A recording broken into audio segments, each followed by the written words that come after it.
সড়ক পরিবহন আইন 2018 সংশোধন সহ 8 দফা দাবি এবং সড়ক পরিবহনের মালিক শ্রমিকদের সমস্যা নিরসনের লক্ষ্যে বাংলাদেশ সড়ক পরিবহন মালিক শ্রমিক সমন্বয় পরিষদ কর্তৃক যৌথভাবে আয়োজিত আজকের এই প্রেস ব্রিফিং। আজকের অনুষ্ঠানে উপস্থিত আছেন বাংলাদেশ সড়ক পরিবহন মালিক সমিতির সভাপতি জনাব কফিলউদ্দিন আহমেদ, কার্যকরী সভাপতি জনাব এম এ বাতেন, মহাসচিব আমি মোহাম্মদ সাইফুল আলম, সহসভাপতি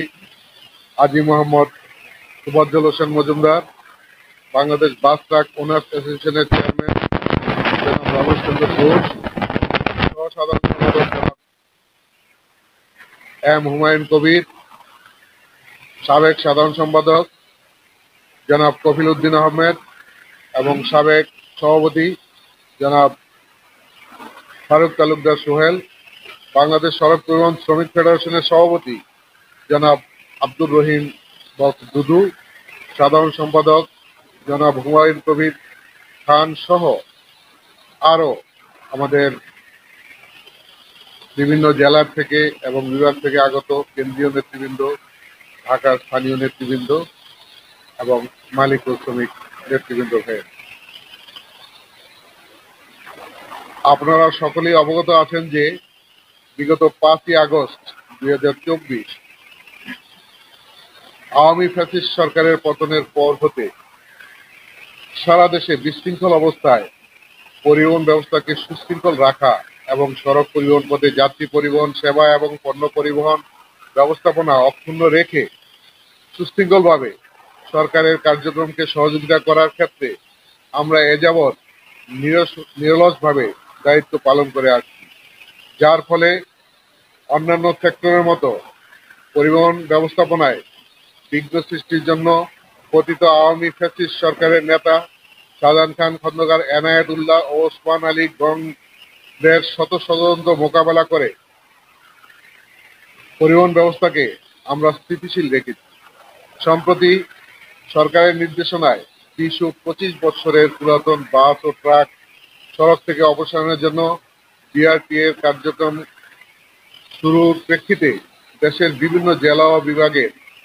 মালিক শ্রমিকরা আঞ্চলিকভাবে ধর্মঘটের ডাক দেয়। এতে করে সারা দেশে পরিবহন ব্যবস্থাপনায় অচলাবস্থার সৃষ্টির আশঙ্কা দেখা দেয়। এই বিষয়টি আলোচনা ও নিষ্পত্তির লক্ষ্যে গত 20/7/2025 ইংরেজি তারিখে সড়ক পরিবহন মালিক শ্রমিক নেতৃত্ব দানকারী 3টি জাতীয় সংগঠন বাংলাদেশ সড়ক পরিবহন মালিক সমিতি, Bangladesh bus truck owners association, Bangladesh সড়ক পরিবহন শ্রমিক ফেডারেশন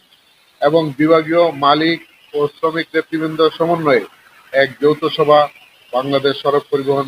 মালিক সমিতির কেন্দ্রীয় কার্যালয়, ইউনিক হাইটস, 4th তলা, 117 কাজী নজরুল ইসলাম এভিনিউ, রমনা, ঢাকা এই ঠিকানায় অনুষ্ঠিত হয়।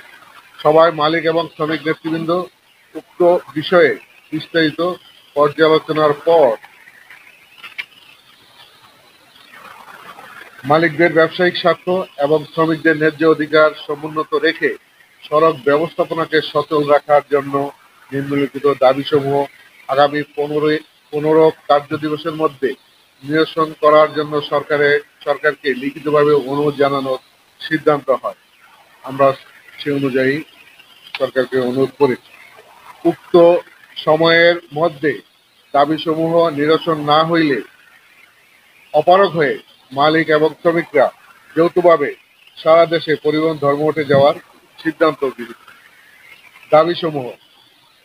সড়ক পরিবহন আইন 2018 এর 98 এবং 105 ধারা সহ অন্যান্য আমাদের সুপারিশকৃত ধারাগুলি সংশোধন করতে হবে। বাণিজ্যিক মোটরযানের ইকোনমিক লাইফ 20-25 বছর থেকে বৃদ্ধি করে কমপক্ষে 30 বছর পর্যন্ত বিবেচনা করতে হবে। তাছাড়া সরকারের মূল লক্ষ্য যেহেতু পরিবেশ দূষণ রক্ষা পাওয়া, এর সাথে একমত পোষণ করে আমরা জানাইতে চাই, পরিবেশ মূলত নষ্ট করে যে সকল গাড়ির ব্যবহৃত জ্বালানি ভালো থাকে না, লুব্রিকেন্ট, ভালো ব্যবহার করা হয় না বা সময় মতো পরিবর্তন করা হয় না। এসব কারণ গাড়ির চেসিস ছাড়া ইঞ্জিন সহ সকল যন্ত্রাংশ পরিবর্তনের প্রস্তাব, যে সকল গাড়ি ফিটনেস পাবে না বা বায়ু দূষণ যন্ত্রের মাধ্যমে পরিবেশ দূষণ করে বলে প্রমাণিত হয়, সেই সকল গাড়ির নতুন পুরাতন বিবেচনায় যাই হোক না কেন